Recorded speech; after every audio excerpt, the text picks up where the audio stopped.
आपका आभार। कृपया आप अपनी बात रखें विषय पर। धन्यवाद राम प्रवेश जी। ठीक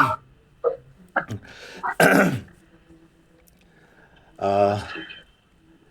प्रिय गौरव मित्रों, गौरव आप करता सबका नाम तो मैं नहीं जानता, सभी लोगों का मैं कुछ लोग स्क्रीन पर दिखाई दे रहे हैं, तो आप सब लोगों का नाम तो उस तरह नहीं जानता, और ये संभव भी नहीं है। हूँ। 67 लोग दिखाई दे रहे हैं राम प्रवेश जी को लेकर के, तो इतने लोगों का परिचय भी संभव नहीं है कि हम कर सकें। वो बहुत समय निकल जाएगा। आ, राम प्रवेश जी से मेरी बात हुई कुछ दिन पहले, और उन्होंने कहा कि एक पुनश्चर्या पाठ्यक्रम कोलकाता विश्वविद्यालय और जो आजकल है ये मालवीय मिशन की ओर से जो है होगा। और विषय भी उन्होंने बताया कि भारतीय ज्ञान परंपरा को केंद्र में रख करके बातचीत की जानी है, भाषा को केंद्र में रख करके बातचीत की जानी है। तो जाहिर तौर पर हम लोग उसी की बातचीत करेंगे, और हिंदी के मैं हिंदी का अध्यापक हूं, तो हिंदी को ही केंद्र में रखकर बातचीत करेंगे हम लोग। सामान्यतः क्या होता है कि जब भारतीय ज्ञान परंपरा की बात होती है, तो लोगों के जहन में, लोगों के दिमाग में जो चीज़ सबसे पहले उभरती है, वो लगता है कि संस्कृत का ही एक कह सकते हैं कि पूरा दृश्य सामने आता है कि सब कुछ संस्कृत में ही है। निश्चित तौर पर संस्कृत में बहुत कुछ है, पाली में बहुत कुछ है, लेकिन हिंदी में भी है, और कई तरह से है। कैसे है, हम लोग क्रमशः उस पर बातचीत करेंगे।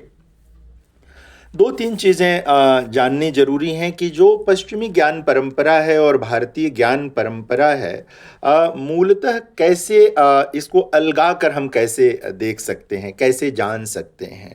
वह सबसे बेसिक चीज़ है जिस पर हमें फोकस करना चाहिए, हमें विचार करना चाहिए। देखिए क्या है कि जो पश्चिमी ज्ञान परंपरा है, वहाँ पर निश्चित तौर पर ऐसी चीज़ें हैं, विज्ञान और तमाम चीज़ों को सामने अधिक किया गया वहाँ पर। ऐसा नहीं कि हमारे वहाँ विज्ञान नहीं था, हमारे वहाँ गणित की बात नहीं थी, अभी मैं उस पर विस्तार से आऊँगा। भारतीय ज्ञान परंपरा के बारे में यह जानना ज़्यादा जरूरी है कि हमारे वहाँ जो ज्ञान परंपरा रही है, वह सीधे आचरण से जुड़ी रही है, वह सीधे समाज से जुड़ी रही है या जोड़ने की कोशिश रही है। अन्य कारणों से उसमें कई बार समस्याएं आती रही हैं, कई बार दूरियां पैदा होती रही हैं, लेकिन जो मूल भाव रहा है भारतीय ज्ञान परंपरा का, और भारतीय ज्ञान परंपरा में जो चीज़ें आती रही हैं, कोई लिख रहा है कि उनको ज्वाइन करने में दिक्कत हो रही है। जो भारतीय ज्ञान परंपरा में चीज़ें रही हैं, उनका पूरा फोकस, उनका पूरा बल जो है, वह इस बात पर ही रहा है कि यह ज्ञान परंपरा सीधे सीधे मनुष्य के जीवन और उसके आचरण से जुड़ जाए। यानी कि भारतीय ज्ञान परंपरा सिर्फ शब्दों का जाल नहीं है, सिर्फ भाषिक स्तर पर ही घटित होने वाली कोई चीज़ नहीं रही है। यह एक तरह से जीवन के साथ गहरी संबद्धता इसकी रही है। तो यह जानना बहुत ज़रूरी है।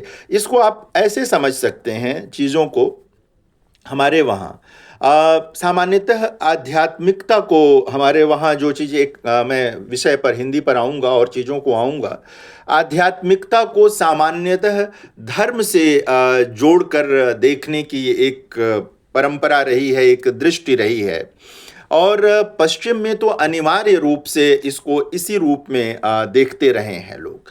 लेकिन अगर आप भारत के संदर्भ में देखेंगे और पश्चिम के संदर्भ में देखेंगे, तो वहाँ पर सब कुछ जो है वो धर्म के साथ इस कदर रहा है कि अलगा उसको आप देख नहीं पाते, अलगा नहीं पाते। जबकि हमारे वहाँ आध्यात्मिकता का मामला निश्चित तौर पर धर्म उसका कहीं ना कहीं एक पक्ष रहा है, लेकिन हमारे वहाँ आध्यात्मिकता भी आचरण से जुड़ी चीज़ है। आध्यात्मिकता भी, मन की शांति तो अपनी जगह है ही। आप देखें कई बार कि हमारी आध्यात्मिकता जो है अन्य जगहों पर क्या है, एक अलग तरह का चीज हो जाएगा कि वहाँ धर्म पर इतना बल रहा है कि जो धर्म के भीतर आ जाएगा, यानी कि अगर कोई विशेष धर्म है, कोई दूसरे धर्म का व्यक्ति है, अगर उस धर्म के भीतर गया तभी वह उसकी आध्यात्मिकता से जुड़ सकता है। भारत में ये नहीं रहा। भारत में आप देखेंगे कि काशी में अलग अलग धर्मों के लोग आएंगे और वो मन की शांति तलाशते हैं, आचरण की शांति तलाशते हैं। यह हमारी ज्ञान परंपरा, आध्यात्मिकता जो है हमारे वहाँ धर्म से जुड़ी होने के बाद भी वह सीधे सीधे आचरण से जुड़ी एक चीज है, जीवन से जुड़ी एक चीज है। हो सकता है कि कोई बहुत अधिक धार्मिक न हो, फिर भी आप उसके व्यक्तित्व को देखकर, उसके कृतित्व को देखकर, उसके आचरण को देखकर ये कहें कि बहुत आध्यात्मिक व्यक्ति हैं ये। तो यह एक चीज रही है। आगे हम अब साहित्य की ओर आएंगे, देखेंगे हमारा जो पूरा भारतीय शिक्षा पद्धति रही है, जाने अनजाने, आज़ादी के बाद भी, स्वतंत्रता के बाद भी उस पर उपनिवेशवादी शिक्षा नीति का गहरा प्रभाव रहा। उपनिवेशवादी माने जो कॉलोनियल एजुकेशन पॉलिसी थी, पूरी अंग्रेज़ों के दौर की जो एजुकेशन पॉलिसी थी, उसकी छाया स्वतंत्रता के बाद भी रह गई। कहीं परिवर्तन होते रहे, लोगों ने कोशिश की कि चीज़ें बदलें, लेकिन पूरी तरह नहीं बदल पाए। वह कॉलोनियल छाया, वो औपनिवेशिक छाया जो है शिक्षा नीति पर रह गई। उसका कारण क्या हुआ? उसका कारण यह हुआ कि हम विज्ञान की खोज रही हो, या साहित्य का नवोन्मेष रहा हो, चिकित्सा रहा, विज्ञान में चिकित्सा को जोड़ लीजिए, सबको जोड़ लीजिए आप, तो जो चीज़ें रहीं हम बिल्कुल पश्चिम की ओर ही देखने लगे और हमें ये लगने लगा कि सब कुछ उधर से ही इधर आ रहा है, सारी चीज़ें इधर की तरफ होने लगी। हमारी अपनी चीज़ें जो परंपरा में हजारों साल से हमारे पास थीं, वह सामने नहीं आ पाई, वो कहीं ना कहीं पीछे रह गईं, उनको पीछे कर दिया गया, जान के किया गया, अनजाने में किया गया। ये रिसर्च का मामला है, विषय विवाद का मामला है, मैं उस ओर नहीं जाऊंगा। लेकिन यह हुआ कि हम पश्चिम की ओर इस कदर झुक गए कि हमें अपनी परंपरा नहीं दिखी। और जब मैं अपनी परंपरा कह रहा हूं ज्ञान की, तो इसमें दर्शन की परंपरा है, इसमें चिकित्सा की परंपरा है, इसमें गणित की परंपरा है, इसमें विज्ञान की परंपरा है, ये सारी चीजें हैं। इसमें धर्म दर्शन तो है ही है, धर्म दर्शन की परंपरा तो है ही है। तो ये पूरा का पूरा जो है वो ज्ञान परंपरा की ऐसी चीजें थीं जिन पर बहुत कम बात हुई। हम अपनी खोजों को, हमारे वहाँ अब तो बहुत बाद की बात है,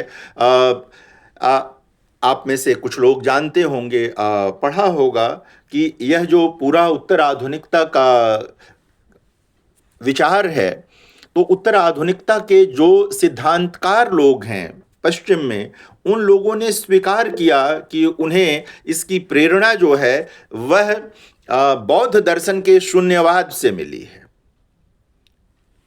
ये हम लोग अपनी ही परंपरा में बौद्ध दर्शन के शून्यवाद, नागार्जुन उसके सिद्धांतकार थे, नागार्जुन कवि नहीं, नागार्जुन जो बौद्ध दार्शनिक थे, हम लोग और भी कुछ अन्य बौद्ध दार्शनिकों की चीज़ें भी वहाँ पर प्रेरणा के तौर पर काम करती रही हैं।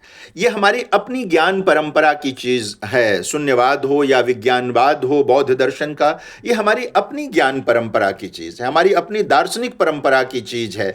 लेकिन हम लोग सिर्फ बौद्ध दर्शन, बौद्ध धर्म को एक धर्म की तरह देखने लगे। कुछ बुद्धिस्ट लोग हमको दिखाई, बौद्ध धर्म के अनुयायी हमें दिखते रहे, हम देखते रहे कि ये लामा लोग हैं इत्यादि इत्यादि। लेकिन शून्यवाद में, विज्ञानवाद में, बौद्ध दर्शन के भीतर जो ज्ञान है उससे कोई नया सिद्धांत विकसित होगा, इसके बारे में तो हम लोगों ने सोचा ही नहीं, इसलिए कि हमने विचार ही नहीं किया उस पर गहराई से। लेकिन पश्चिम में, फ्रांस में बैठे लोगों ने, यूरोप में बैठे लोगों ने उस पर विचार किया, और आज की दुनिया का जो एक बड़ा सामाजिक सिद्धांत है, समाज विज्ञान का सिद्धांत है, और साहित्य में भी वो तो अब लागू है, उत्तर आधुनिकता के सिद्धांत को विकसित कर लिया लोगों ने।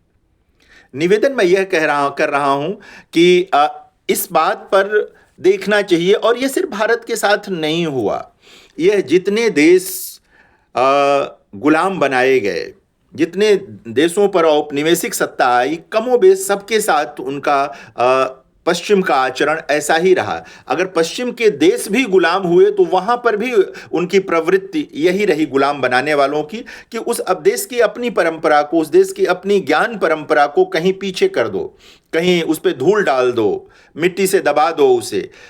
जबकि भारत तो जागृत देश रहा है। आप देखें, हमारा ये बहुत मतलब अपवाद स्वरूप कुछ दूसरे देश मिलेंगे। ये इकबाल का जो गीत, हम नज्म जो हम सब लोग गाते हैं, सारे जहां से अच्छा हिंदुस्तान हमारा, और उसमें जब वो अन्य सभ्यताओं की बात करते हैं कि ये सब मिट गए लेकिन हमारा जो है वो हम बचे रह गए, उनके नामो निशान नहीं रह गए, हम रह गए। ये उसी ज्ञान परंपरा के कारण हम रह गए। हमारी जीविका जो है वो हमारी ज्ञान परंपरा के साथ गहरी संबद्धता रखती रही है, इसलिए हम बच गए, हम नहीं मिट पाए।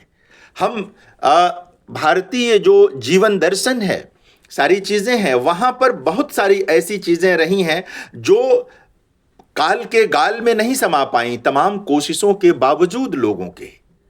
तो इन सब जब भी भारतीय ज्ञान परंपरा पर विचार करें मित्रों, तो ये देखने की जरूरत है कि पश्चिम में ज्ञान परंपरा का मामला बहुत बाह्य रहा है, बहुत बाहरी आवरण पर रहा है। हमारी ज्ञान परंपरा अंतःकरण की शुद्धता पर भी बल देती रही है।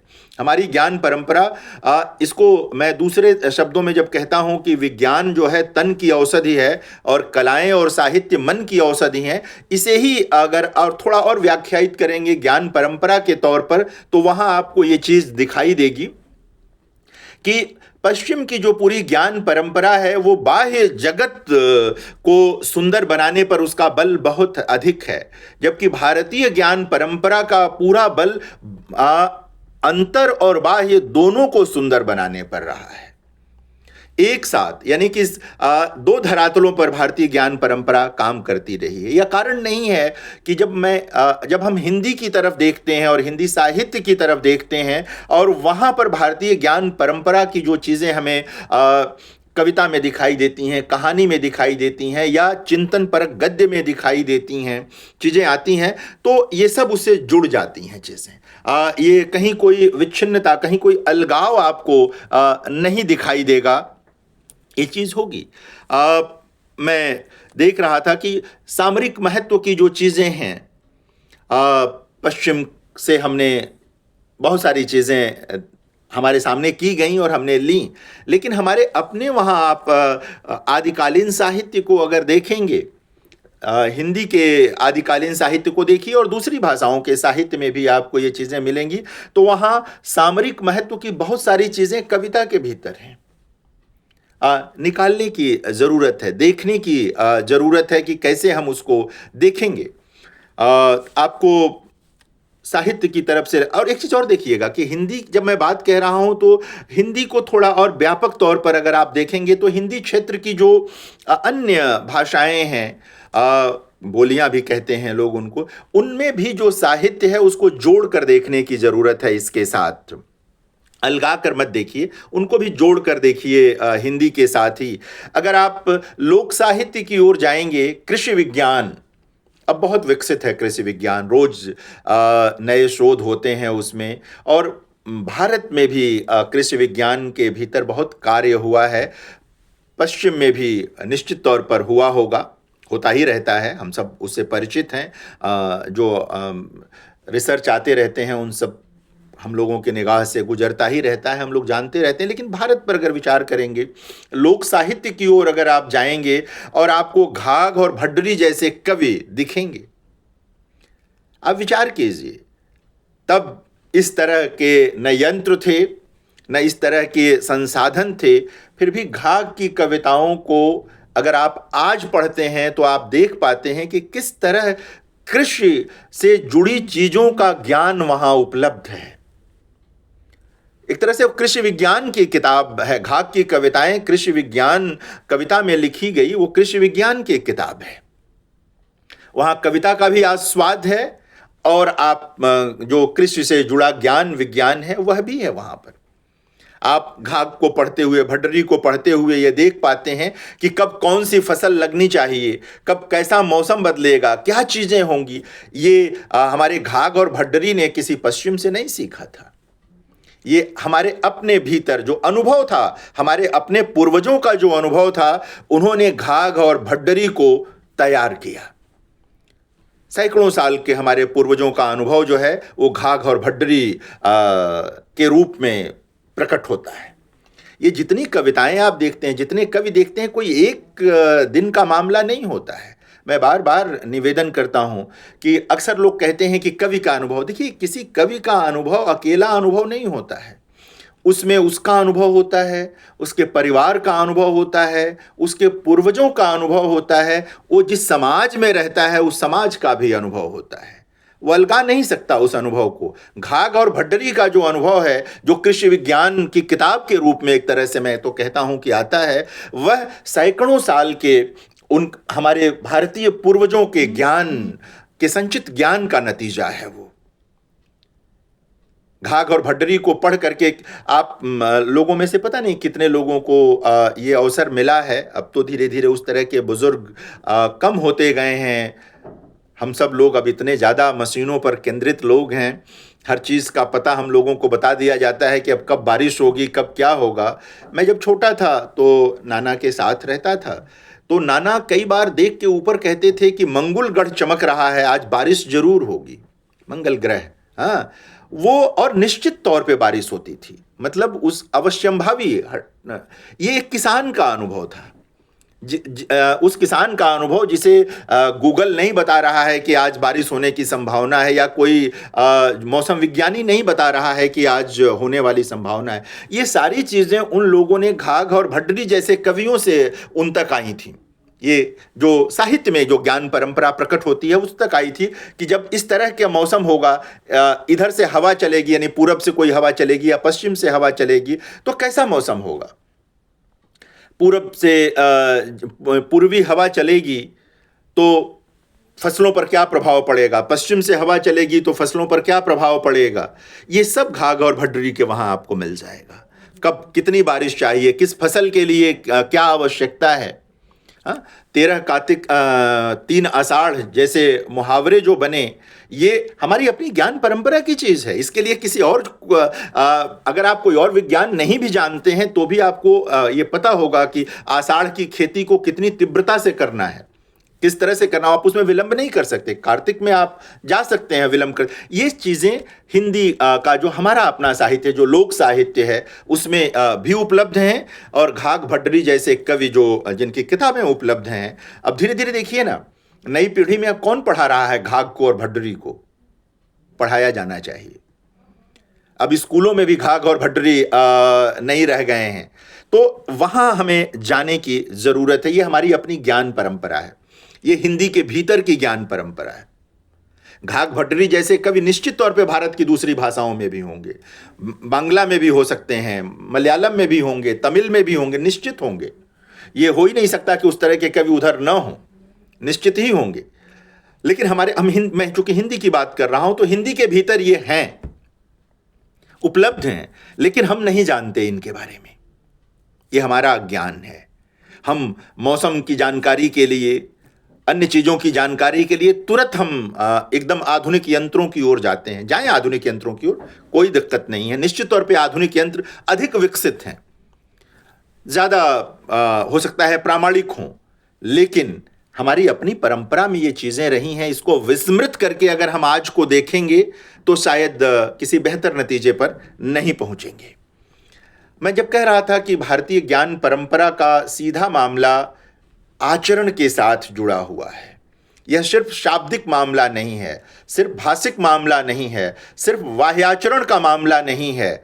अगर आप पूरे भक्तिकालीन साहित्य को देखेंगे हिंदी के, तो आप देखेंगे कि किस तरह भारतीय ज्ञान परंपरा जीवन निर्माण की कोशिश करती है, समाज निर्माण की कोशिश करती है, सांस्कृतिक निर्माण की कोशिश करती है। वो ज्ञान परंपरा, मैं वही निवेदन कर रहा था कि ज्ञान परंपरा का मतलब सिर्फ तन की औषधि तैयार करना नहीं है, उसके लिए समाज के निर्माण की भूमिका भी उसे ही निभानी है। सांस्कृतिक निर्माण की भूमिका भी ज्ञान परंपरा को ही निभानी होती है। ये क्या होगा कि मैं अभी बुद्धिज्म का जिक्र कर रहा था, महात्मा बुद्ध और दर्शन का और शून्यवाद का जिक्र कर रहा था उत्तराधुनिकता के संदर्भ में। धर्म के संदर्भ में भी अगर आपको देखना हो तो आप देखें कि किस तरह हमारा यह धर्म दुनिया भर में प्रसारित हुआ। भारत का ये हमारी अपनी चीज थी, हमारा अपनी ज्ञान परंपरा, दर्शन परंपरा है जो बाहर जाकर के लोगों को प्रभावित करती है और कहीं किसी को ये आग्रह नहीं करती है कि आप हमसे जुड़ जाएं। कोई इसकी कोशिश नहीं करती। भारतीय परंपराएं किसी को साग्रह अपने से जोड़ने के लिए नहीं कहती हैं, लोग जुड़ जाते हैं। अपने में समाहित करने की ये ज्ञान परंपरा अपने में समाहित करने वाली परंपरा रही है, जोड़ने वाली परंपरा रही है। तो इसको देखने की जरूरत है इस अर्थ में, इस ढंग से। तो भक्ति साहित्य के बारे में मैं निवेदन कर रहा था कि जब भक्त साहित्य आप देखते हैं तो आप देखें कि किस तरह वहाँ हम जिस परिवार की आज पूरी दुनिया में चर्चा है कि पूरी दुनिया में परिवार और पर तरह तरह की बात हो रही है, संकट है, तमाम देशों में, अलग अलग देशों में संकट है। आप देखें कि हमारे वहाँ जो परिवार नाम की संरचना है उसको लेकर हमारे साहित्य में कितना कुछ लिखा गया। इसलिए हमारी पारिवारिक संरचना आज इतनी मजबूत है। हमारे वहाँ भी संयुक्त परिवार टूट गए, बावजूद इसके एकल परिवार हमारे वहाँ भी हो गए, लेकिन वह विच्छिन्नता हमारे वहाँ नहीं है जो आपको दुनिया के कई अन्य देशों में दिखाई देगी। आपको हिंदी साहित्य में भी इसकी पूरी परंपरा मिलेगी और भक्ति साहित्य इसके लिए एक बहुत बड़ा आधार है, बहुत बड़ी जगह है। आप वहाँ देखें गुरु शिष्य के संबंधों को लेकर के जिस तरह की कविताएं हैं, आज कोई कह सकता है कि बड़ा पुरातन किस्म का नहीं, पुरातन नहीं है, यह भाव का मामला है।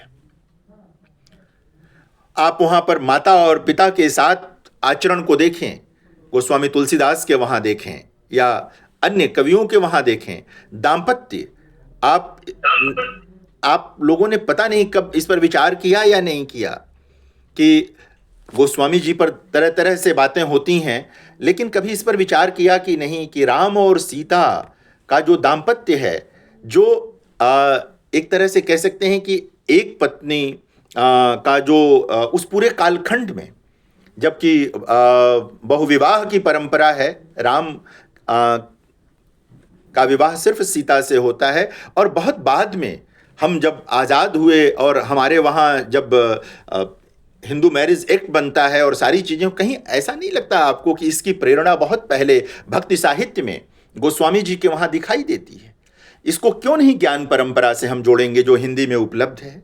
उसी ज्ञान परंपरा ने हमें ये सीख दी कि दाम्पत्य को सुदृढ़ अगर करना है तो इस ढंग से, जो यानी कि बहुविवाह जैसी चीज़ों को रोकना जरूरी है। और वो आदर्श के तौर पर, इसीलिए राम आदर्श हैं। बहुत सारी चीज़ें राम के अपने चरित्र में ऐसी हैं जो एक मुकम्मल मनुष्य बनने में मदद करती हैं हम लोगों को। ये हमारे साहित्य ने दिया हमको।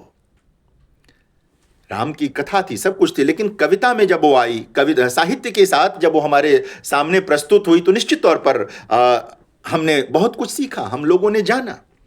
तो परिवार के भीतर भाई के साथ कैसा संबंध होना चाहिए, यह भारतीय ज्ञान परंपरा सिखाती है। भरत क्यों उदाहरण है, कोई और क्यों नहीं उदाहरण बन जाता इस तरह का? ये हमारी ज्ञान परंपरा ने सिखाया है कि हमारा औदात्य का जो स्तर है वो कितना बड़ा रहा है हमारी अपनी परंपरा में। सत्ता नहीं, भ्रातृत्व हमारे लिए महत्वपूर्ण रहा है। ये आपको अन्यत्र नहीं मिलेगा, अन्यत्र नहीं मिलेगा। ये हमारी अपनी भारतीय ज्ञान परंपरा, हमारी भारतीय आचरण परंपरा, हमारी भारतीय जीवन परंपरा, हमारी भारतीय सांस्कृतिक परंपरा के बीच ही ये चीज़ मिलती है। और इस पर विचार करना चाहिए, इसको सीखना चाहिए और देखना चाहिए। ये अपनी चीज़ों पर विचार करना जो है वो बहुत ज़रूरी है।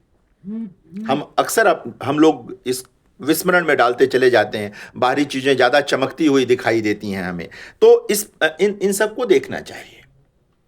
आप तुलसीदास को अगर पढ़ते हैं तो कम से कम ये एक चीज तो आपके जहन में बस ही जाती है कि परिवार एक बड़ा मूल्य है।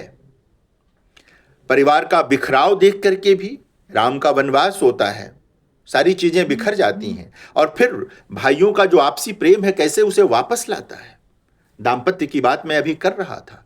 तो परिवार एक बड़ा मूल्य है। और फिर कार्ल मार्क्स बहुत बाद में हुए, तुलसीदास के बाद में हुए कार्ल मार्क्स, जब उन्होंने यूटोपिया की बात की और एक ऐसे राज्य की बात की जहां सब कुछ, कोई शोषण नहीं होगा, किसी प्रकार का अपराध नहीं होगा। लेकिन ठीक है कि कार्ल मार्क्स के वहाँ धर्म अफीम है, लेकिन गोस्वामी जी ने धर्म के साथ साथ राम राज्य की वह परिकल्पना दी जहाँ कोई छोटा बड़ा नहीं होगा, जहाँ कोई शोषण नहीं होगा, न जेंडर के आधार पर, न किसी अन्य कास्ट के आधार पर, न किसी अन्य आधार पर। ये चीज़ें नहीं, एक परिकल्पना एक लेकर के वो आए। ये हमारी अपनी ज्ञान परंपरा में वह राजनीतिक व्यवस्था है जो आज भी एक स्वप्न है कि ऐसा एक समाज बने, एक ऐसा राष्ट्र बने जहां किसी तरह का कोई शोषण ना हो। ये गोस्वामी जी ने हमें दिया आज से 300 साल पहले। तब तक किसी और राजनीतिक दार्शनिक ने पश्चिम में यह अवधारणा नहीं दी थी, लेकिन हमारे एक कवि ने दी ये अवधारणा। ये हमारी ज्ञान परंपरा की एक बड़ी उपलब्धि है। कवियों से आपकी असहमति हो सकती है, अलग अलग कारण होते हैं असहमति के, लेकिन जहां कुछ महत्वपूर्ण है उसे तो रेखांकित किया ही जाना चाहिए ना। अगर हम उसको रेखांकित नहीं करते हैं तो बात बनती नहीं है। तो इसे देखने की जरूरत है। आगे आप थोड़ा सा और भक्ति काल से आगे जब आते हैं रीतिकाल में, तो रीतिकाल की सामान्यतः रीतिकाल को पढ़ते और पढ़ाते हुए हम लोग क्या करते हैं, हम लोग उनके श्रृंगार काव्य की बात करते हैं और कभी कभी उसी कालखंड में जो वीरता की कविताएं थीं उनकी बात करते हैं। बहुत कम होता है कि हम रीतिकाल में लिखी गई नीति की कविताओं की बात करें। रीतिकाल में नीति की बहुत सारी कविताएं लिखी गईं, और नीति अनिवार्य रूप से आचरण से तो जुड़ी चीज है ही, वह ज्ञान से भी जुड़ी चीज है। अगर ज्ञान होगा तभी वो चीज आचरण में आपके आएगी।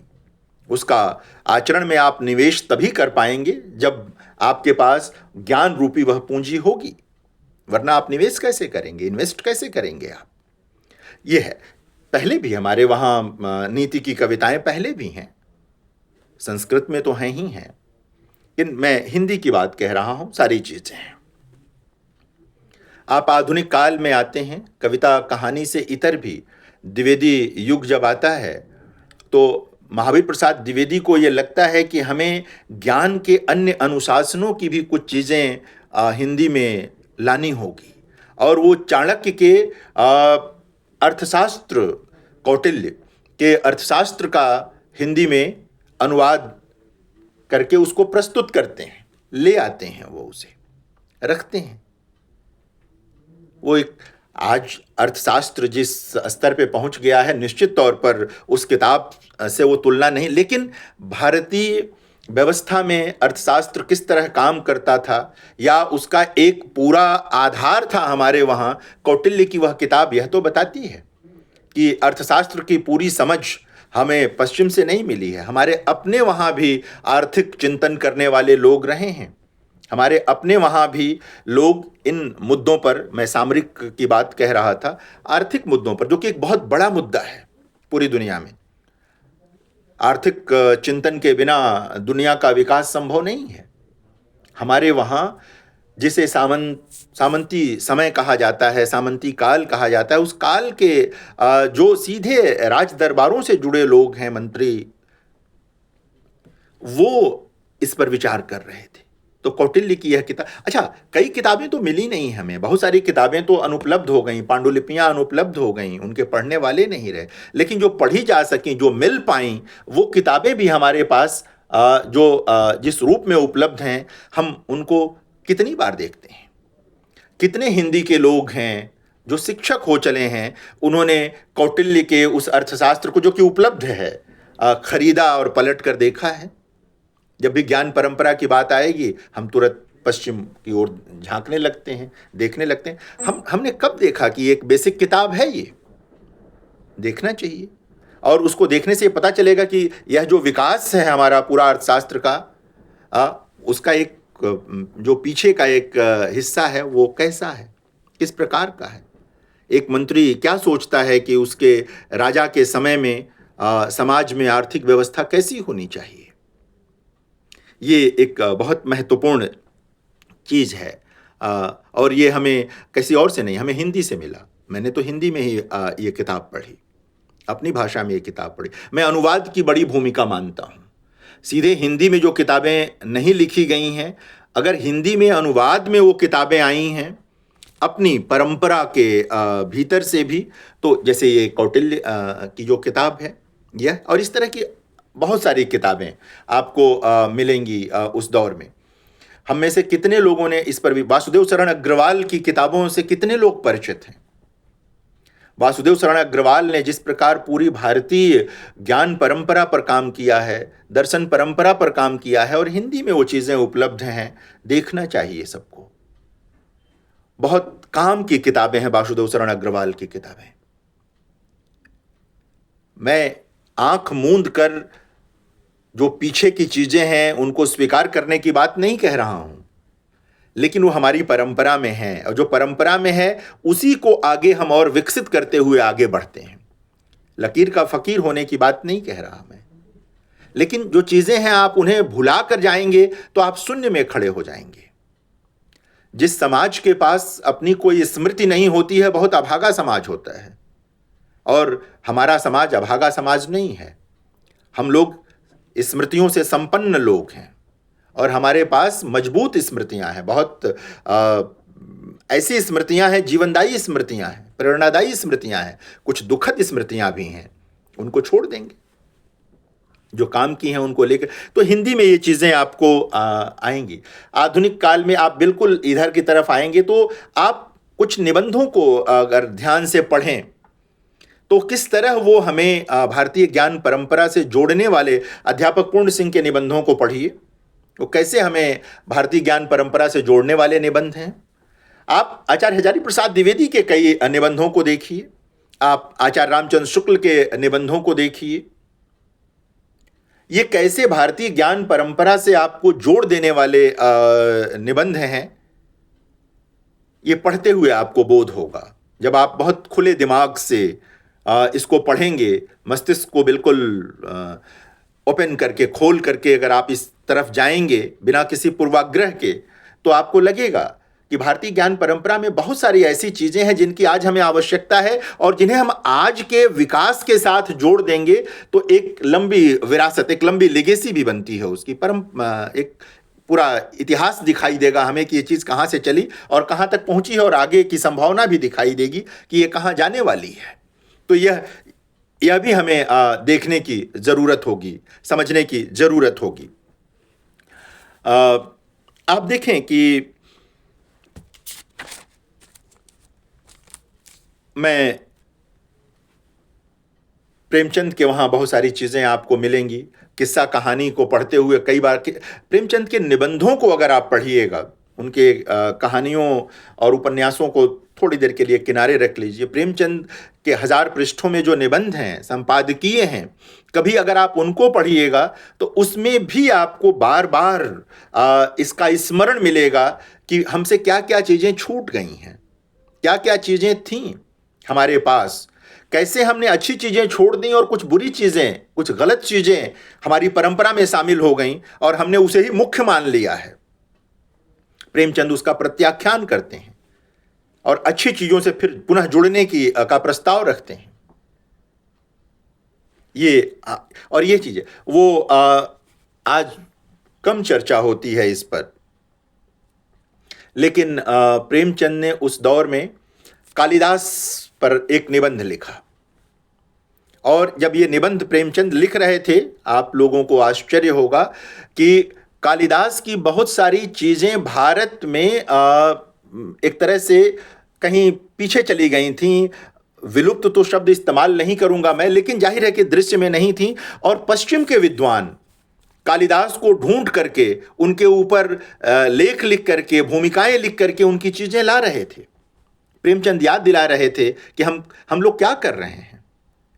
कालिदास का अनुवाद हो रहा था, दूसरी भाषाओं में अनुवाद हो रहा था, लोग कर रहे थे, और मूल में भी चीजें आ रही थी। यानी कि हमारे अपने लोग, हमारे अपने भीतर के लोग जिन थे, हम उनको भुलाने लगे।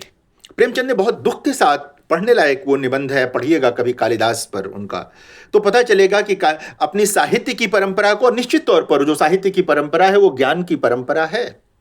जो मैं कह रहा था कि ज्ञान का मतलब सिर्फ विज्ञान नहीं है, वह समाज विज्ञान भी है, वह आचरण का विज्ञान भी है, वह तमाम जो जीवन के पहलू हैं उनका विज्ञान भी है उसमें।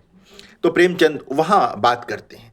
प्रेमचंद ने श्री कृष्ण पर एक लेख लिखा, वो लेख पढ़ने लायक है। आपको पैटर्न से अलग लगेगा, लीक से अलग लगेगा वो लेख आपको, जो लिखा है प्रेमचंद ने। और क्यों हमारे लिए, नए भारतीय समाज के लिए कृष्ण की आवश्यकता है, आपको उस लेख को पढ़कर लगेगा। यह जो हमारी अपनी, इसको ज्ञान परंपरा से कैसे आप अलगा सकते हैं। यह भी ज्ञान परंपरा में ये सारी चीजें एकदम एक दूसरे से नाभिनाल बद्ध हैं, अलगा नहीं सकते आप इनको। अलगाएंगे तो चीजें खत्म हो जाएंगी, कट जाएंगी।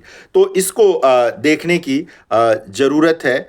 स्वर्णिम अतीत को जयशंकर प्रसाद अगर याद करते हैं अपने साहित्य में, ध्रुव स्वामिनी के बहाने जयशंकर प्रसाद जब स्त्री मुक्ति की बात करते हैं तो वह किसी पश्चिम के स्त्री आंदोलन के नाते नहीं करते हैं।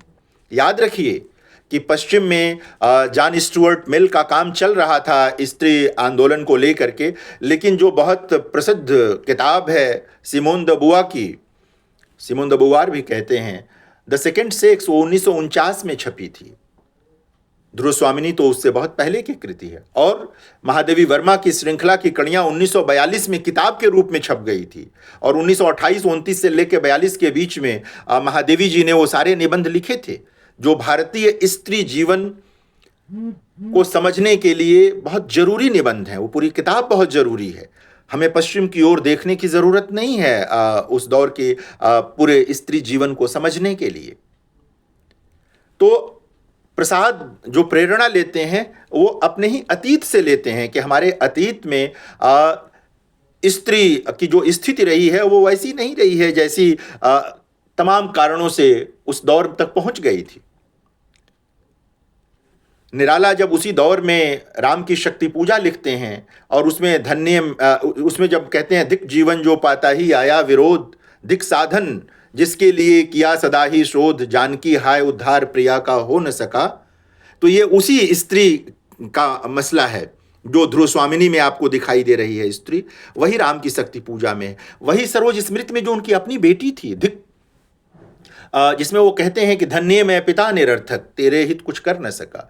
इस यानी स्त्री मुक्ति की जो प्रेरणा लेनी है, उसका जो ज्ञान है वो हमारे कवियों को पश्चिम ने नहीं दिया। वो निराला तो अपनी एक कविता में गीता को सीधे, जागो फिर एक बार में सीधे गीता को याद करते हैं। स्मरण करो बार बार, जागो फिर एक बार, जब कविता में तो वो गीता को याद करते हैं कि बहुत सारी चीज़ें तो हमारी अपनी परंपरा में हैं, इसके लिए हमें पश्चिम की उक्ति नहीं, गीता है पंक्ति का इस्तेमाल करते हैं। बहुत सारे लोगों को लगेगा कि ये क्या बात हो रही है, क्या निराला कह रहे हैं, लेकिन हम जहाँ होते हैं, हम जिस परंपरा में होते हैं, अगर हम उसका महत्व नहीं जानते, इसका मतलब बहुत हीनता है हमारे भीतर, हीनता बोध है, इन्फीरियरिटी कॉम्प्लेक्स है हमारे भीतर, लघुता ग्रंथि के शिकार हैं। नहीं होना चाहिए। हम लोगों के वहाँ तो बहुत गहरी वैचारिक संपन्नता है हजारों साल की, और वो हिंदी में, चूँकि हिंदी खड़ी बोली हिंदी का जो मामला है वो 150 पौने 200 वर्ष का है, लेकिन जिसे मैं लोक भाषा के साथ जोड़ रहा था, भोजपुरी, मैथिली, राजस्थानी, सबके साथ अगर जोड़ कर देखेंगे तो हजारों साल का इतिहास है हमारा। हम कैसे इसको अलगा कर देख सकते हैं। हमारे वहाँ, मैं जैसा शुरू में कह रहा था कि भक्ति जो है हमारे वहाँ सिर्फ धर्म का आचरण नहीं है, भक्ति हमारे वहाँ जीवन का आचरण है, वह हमारी रक्त मज्जा का हिस्सा है। इस तरह वो हमारी ज्ञान परंपरा में शामिल है, हमारी जीवन परंपरा में शामिल है। और हिंदी साहित्य में आपको ये आपको भक्ति काल से लेकर के आज तक के साहित्य में दिखाई देगा। आप समकालीन कविताओं में जाएंगे तो आपको इस तरह की चीज़ें दिखेंगी। बहुत सारे लोग समकालीन कविता को अलग चश्मे से पढ़ते हैं, थोड़ा आँख खोल कर देखेंगे तो वहाँ पर भी आपको ये पूरी जीवन परंपरा दिखेगी और सारी चीज़ें आएंगी। कभी मैं हिंदी से थोड़ा सा अलग करके मैं देख रहा हूँ, बताऊँ आपको। हम लोगों ने मैनेजमेंट की पढ़ाई शुरू की, जाहिर है कि इसमें बहुत कुछ पश्चिम से लिया, सारी चीज़ें की, लेकिन अक्सर एक बात आती है कि हमारे किसानों की पूरी जो व्यवस्था थी, हमारी गृहिणियों की जो पूरी व्यवस्था थी, इन्होंने प्रबंधन की कोई पढ़ाई नहीं की थी। लेकिन जिस तरह की सुदृढ़ व्यवस्था हमारे वहाँ रही है वो कैसे आई? ये जो एक पीढ़ी से दूसरी पीढ़ी में ज्ञान स्थानांतरित होता रहा, ट्रांसफर होता रहा, उससे ये चीज़ें चलती चली आई हैं। ठीक है कि अब वो अधिक विकसित रूप में चीज़ें आ गई हैं, सब हो गया है, बहुत सारी चीज़ें। किसने हमारे पूर्वजों को सिखाया था कि राख में आग छिपा देने पर अगले दिन तक वो बचा रहेगा, वो बुझेगा नहीं, वो बुझने वाला नहीं है, वो नहीं होगा। ये चीज़ थी, हमें किसी और ने नहीं सिखाया, हमारे अपने लोगों ने दिया। ये हमको आपको साहित्य में भी ये सारी चीज़ें मिलेंगी और आएंगी। नवजागरण का जो पूरा चिंतन है, बहुत सारे लोग उसे पश्चिम से ही आक्रांत मान लेते हैं, लेकिन नवजागरण के भीतर बहुत सारी ऐसी चीज़ें हैं जो अब भारतीय परंपरा के भीतर से निकली चीज़ें हैं। उन पर आज चूंकि बहुत विस्तार में जाने का समय नहीं है हमारे पास, कभी उस पर अलग से विचार करिएगा आप लोग तो मिलेगा। जिस कुछ सूत्र मैं दे ही रहा हूं, जैसे ध्रुव स्वामी स्त्री मुक्ति का अगर मसला है तो वो सिर्फ पश्चिम की देन नहीं है, उस पर विचार करना चाहिए, देखना चाहिए। बहुत सारे लोगों ने हमारी अपनी जिसे हम लोग न सामान्यतः कई बार धार्मिक ग्रंथ मान लेते हैं, कई बार अलग अलग कोटियाँ निर्धारित कर लेते हैं और सोच नहीं पाते कि कैसे इनका ज्ञान परंपरा से रिश्ता है। नरेंद्र कोहली ने तो पूरा का पूरा महाभारत और तमाम कृतियों को नए ढंग से लिखा किया, ये ज्ञान परंपरा का मामला है। राजस्थानी की जो तमाम लोक कथाएँ थीं, बिज्जी ने, विजय देवदान देथा ने उनको नए ढंग से प्रस्तुत किया, नए जीवन के साथ जोड़कर, नए समाज के साथ जोड़कर प्रस्तुत किया। उनकी एक लोक कथा के आधार पर पुनर्सृजित कहानी पर आप सबने दुविधा नाम की फिल्म देखी होगी, जो बहुत प्रसिद्ध फिल्म रही दुविधा। आपने देखी होगी, 2 बार वो फिल्म बनी और दोनों बार सफल रही वो फिल्म। वो एक लोक कथा जो रही उसको पुनर्सृजित किया उन्होंने, और आप उसमें स्त्री पुरुष संबंध का जो पूरा व्याकरण है उसको समझ सकते हैं, जीवन के व्याकरण को समझने की कोशिश कर सकते हैं, देख सकते हैं। तो मैं ये, और समकालीन कविता तक अगर आप आएंगे, जैसा मैं कह रहा था, इधर अरुण कमल के जो संग्रह आ रहे हैं वो प्रार्थना के शिल्प में हैं। यह प्रार्थना का जो पूरा का पूरा शिल्प है, यह भारतीय ज्ञान परंपरा का ही शिल्प है। हमें किसी और की, हमारे वहाँ यह शिल्प वेदों से चलता चला आया है। पता नहीं आप में से कितने लोगों ने वेदों हिंदी में अनुवाद है उनका, आप देखें उसमें नदियों की जो प्रार्थनाएं, नदियों के लिए प्रार्थनाएं हैं, जो प्रातः का जो वर्णन है, जो प्रकृति पहाड़ों का वर्णन है, वो अद्भुत, ऐसी कविता, दुर्लभ किस्म की कविता है वो, और हमें जोड़ती है वो। उसमें जीवन के ऐसे तमाम सूत्र हैं जो विवाद से परे हैं, जिन पर बात करना चाहिए। जिन पर विवाद है उनको छोड़ दीजिए, जो आज के समाज के लायक नहीं हैं, जो आज के नए भारतीय स्त्री पुरुष के मनोनुकूल नहीं हैं, उनको छोड़ा जा सकता है। लेकिन बहुत सारी चीज़ें जो आज के नए स्त्री पुरुष के जीवन के भी काम की चीज़ हो सकती है, जिससे वो अपरिचित हैं, उससे उनको जोड़ा जा सकता है, रखा जा सकता है। हिंदी साहित्य ने इस दिशा में काम किया है। संस्कृत जब दिनकर कर्ण की कथा को लेकर आते हैं तो वही है, और बाद में जब वो संस्कृत के 4 अध्याय लिखते हैं तो ये ज्ञान परंपरा का ही मामला है। ये उसके लिए उनको पश्चिम से कुछ उधार नहीं लेना पड़ता, वो अपनी ही परंपरा पर विचार करते हैं, भारतीय चिंतन पर विचार करके ले आते हैं। जब राधा कृष्णन जी भारतीय दर्शन पर विचार करते हैं, लेकर आते हैं, तो जाहिरा तौर पर हमारा जो समृद्ध दर्शन है, भारतीय दर्शन है, वैसा दर्शन तो कहीं नहीं है पश्चिम में। उसमें कमियां हो सकती हैं, 1000 साल का समय बदलता है तो बहुत सारी चीज़ें बदल जाती हैं, लेकिन उसमें अच्छाइयाँ भी बहुत सारी हैं।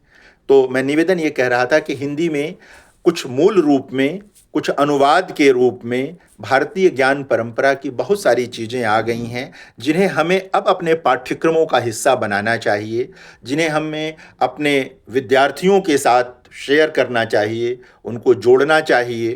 तो मुझे लगता है कि ज़्यादा बेहतर होगा। अब हम लोग सवाल जवाब ले सकते हैं। क्यों राम प्रवेश जी? हाँ, आप अनम्यूट कर लीजिए, अनम्यूट कर लीजिए। सर आपका म्यूट है सर। हाँ, मैं जी हाँ, जी हाँ। जी जी, अब आ रही है आवाज। जी बहुत बहुत धन्यवाद सर। बहुत